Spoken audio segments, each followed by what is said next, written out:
Hey guys, Drifter here. I have a very special commentary for you today about perspectives in Call of Duty and life in general. And to start off with here, I'm going to show you some very unusual Simtex skills that I managed to get while recording for this and show it to you from different perspectives, so it should all relate. Now this first one here, I actually got the resourceful, where you stick a teammate with your Simtex, he runs into an enemy and kill him. I'm going to slow it down just a little bit so you can see it, so I'm going to stick him as he goes up the ladder, and I know there's people up at the top up there, and he's going to run right into him like a complete noob, and boom, I get the kill, I get the resourceful. I've never gotten that in any Call of Duty ever. This is the first time I've ever got that, so I thought this was pretty cool. This was the first time I played Oasis. I chunked a Simtex and managed to get a quad. I really just wasn't even expecting that. I was hoping maybe to get one guy.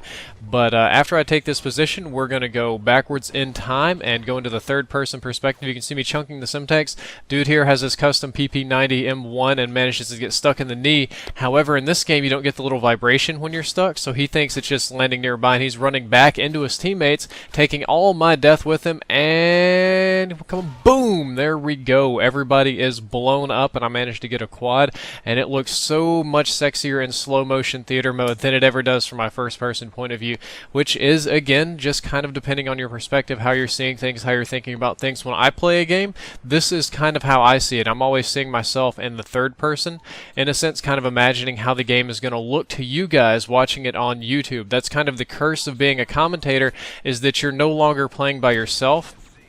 Every time I'm in a game, a lot of times now people recognize me, I'm almost always playing with friends, and I always kind of have this invisible monkey on my shoulder, which is all, 90 some odd thousand of you guys. I'm thinking, what are they going to think about this gameplay? Are they going to like it? Are they going to enjoy it? Are they going to judge me? Are they going to say I'm bad? Man, they're going to get to see all these noob things. They're going to get to see every single shot that I miss. So I get this weird kind of idea of how I should play Call of Duty, which isn't necessarily true, because like any game, there's no real right and wrong way to play it. I lecture you guys about game morals and not camping and not using cheap stuff, but technically that's not really like wrong. It's just a poorly balanced game sometimes. But what happens right here is that I start going on a spree in the very beginning of the game, which is very unusual for me because, as you know, I'm kind of an average player. This isn't my sort of thing.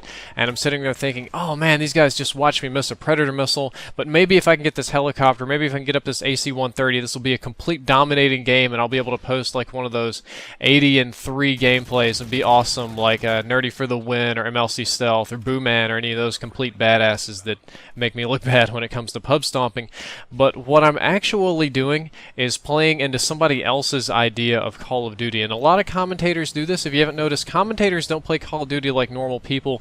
They don't always go for the win. See, right here, we're losing objectives, and I'm just camping. I'm being, as Wicked would say, a McDougal, hiding back here in the bushes, because as a commentator, I know that most of you guys only care about the score, and I want that score to be awesome. I don't really care about these objectives. I'm playing with J-Hub and DOS Beast, and I'm in my head like, yeah, they'll take care of it. They got it. Just let me get some kill streaks and we'll be on our way here. Just let me keep stamping some ass. And that's a very, very bad thing. Not only with commentators, but this can happen to anybody that plays Call of Duty too much. You get so involved in something, you think that this is how it should be, that everybody should use the ACR, that everybody knows what pistol is best. Why would anybody use that gun with stupid people attachments on it? Why would anybody sit in that corner? And you get to see some very unusual kinds of play. If you haven't noticed, the kind of basketball that's played on a pro level is very different than that on a high school level.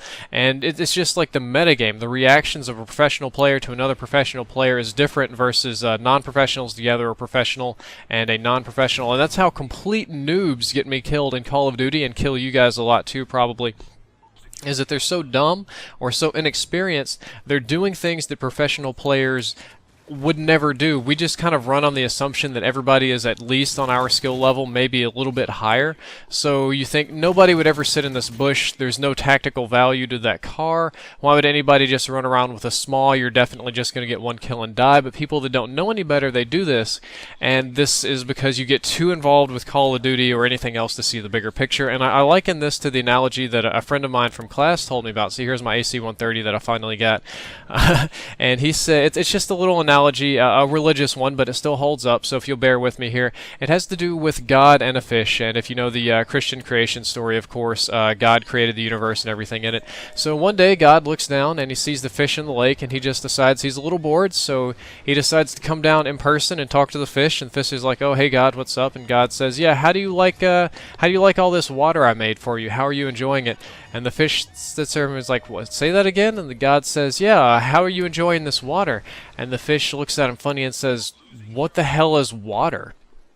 And if you don't get it, it's that the fish has spent his whole life in water. His whole world is defined by being surrounded in water, that he never considered that it's possible for there to be anything outside of that water. And that is exactly what happens to people that play Call of Duty or any video game too much. It could be Quake, Counter-Strike, Unreal, whatever.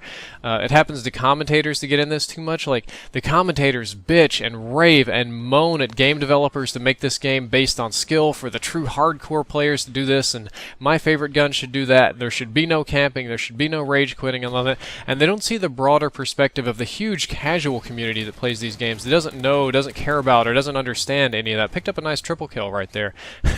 And it's kind of unfortunate. This also happens in professional sports. People that are fans of professional sports or into professional sports, they get so into sports they realize that what they don't realize is that there's so much outside of sports. This is the athlete that only knows how to play basketball, the hockey player that is awesome and knows every little tactical, strategic move in hockey, but can't manage his own finances after he retires because that's all they ever bothered to learn. That's all they thought the world was.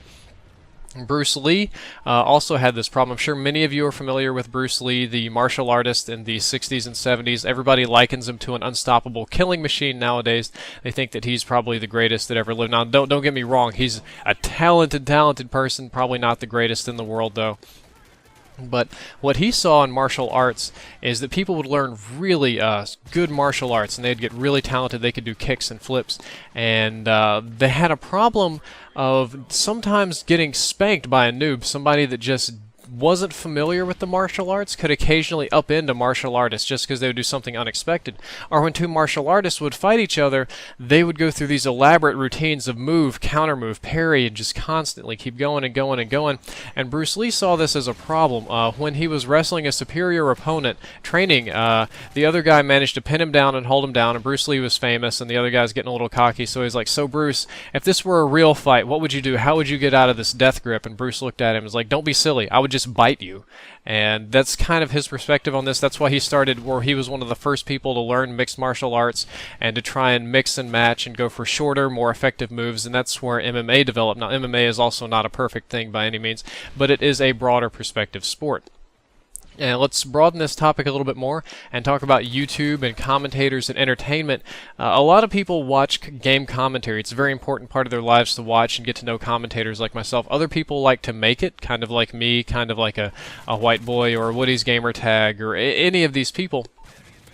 Well, what they think is that's the whole world, that's the whole entertainment world. I'm just going to keep climbing this commentator ladder and I'm going to be better and better and better. I'm going to be the king of YouTube. Well, the king of YouTube, somebody like, say, Freddie W., is still a complete scrub when you step over to Hollywood. Like, you know, the real old media, big money kind of productions, they don't care about him or us or any of us too much, or the people that get so big and so famous in the gaming community. Yeah, they're so famous that the games developers don't take you seriously. It's a matter of scaling. And then in the let's go a step further. Let's say you're the king of YouTube, but that means nothing in Hollywood. Let's say you're the king of Hollywood. That might not mean anything to stage theater. Or if you're the king of stage theater, that might not mean anything to the people that's the king of investment banking. Or perspective again, the person that's the best at investment banking might be incredibly out of shape, and to an athlete whose whole world is fitness, that doesn't mean anything to him. So it's all about the perspectives of this world and how you see them. And this might seem kind of like a damning thing, like I'm saying that all of you only see one thing at a time and that you're all trapped in your own little worlds, and that's not true, because as human beings we do have a tendency to do that. We like to see the world as input, output, do X, get Y, and try and simplify our things like, I'm going to be the best at something and that's going to put me at the top of everybody. While it's not true, it does put you at the top of that particular league or category, and it does allow us to specialize and increase our lives. But as a human being, we also have the luxury of changing our perspectives very, very quickly. It only takes one maybe disconfirming kind of event, one bad comment or one experience, and our complete perspective on who we are, what we were doing, or what we thought was important can change. I'm saying it like it's a bad thing, like it's blowing people's minds, and unfortunately this does blow a lot of people's minds, but other people, they pick up on this intuitively, and when they see a person, they can kind of swap over to their perspective and see how the world would look to them, what's important to them, what isn't, and vice versa, or a group or political action. A group of people acts similarly to a single person, maybe a little bit less rational when it gets chaotic, but the perspectives still matter. So please bear in mind, or think about this, whenever you're looking at something, try and look at it from everybody's perspective. If you have 5 different people involved, try and see this from all 5 of their different perspectives, and then look at it from somebody that has no perspective on any of this, somebody that just doesn't care or doesn't understand or comes in with complete ignorance. And by doing this, like, you get the complete totality of the thing plus the ignorance, because the ignorance sometimes leads to great innovation, or as they say, a lazy mathematician is the best mathematician because he'll find an easier way to do it. And I think it'll improve your life. You'll be a lot smarter. You'll see things a lot clearer.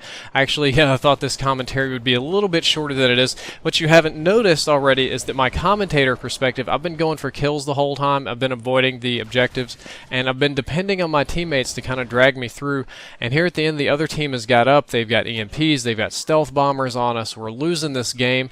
And what was going to be an awesome game, how I just raped face in the beginning with you guys, the invisible monkey on my shoulder saying, "Yeah, Drifter, that's cool. That's great gameplay." What I didn't do is play Call of Duty the way that I wanted to play it, the way a normal person would want to play it, which is to win, to actually get the objectives and do well. And as a consequence of my narrow perspective and lack of forethought here, we're going to end up losing the game, and I'm going to look bad on this commentary. And fucking recon drone, I think I am actually going to shoot that guy down just because it made me really, really mad. And that's the end of this commentary. I hope that you enjoyed it. I hope that you learned something useful, but the video's not over. I've actually got a little bit more stuff at the end for you. I was playing around with my GoPro the other day, trying to get ready for the, the quadcopter that I am or may not be working on. I have an update video on that. But we're going to see the world from a first-person perspective in my room. Yes, I got a haircut. This is my elite gaming setup, not really. And I thought it was funny when you see Ozzy up close instead of on Noob vs. Pro. He looks really different, and watch his nose, it's gonna wiggle. Oh, it wiggled. It's so cute. Look at him. Oh, he's such a good dog. And not only can you see perspectives or different views of the world through different eyes, you can also see them through different time frames. Like this here is a sunset that I recorded with the GoPro, but it's time-lapse. So if you were maybe a different person or a god or could see into the future, you would notice that it happens a lot faster. And that's all for this commentary. I hope that you enjoyed it. I hope that you learned something useful. If you'd like to hang around for more stuff like this, click the subscribe and do button. Drifter out.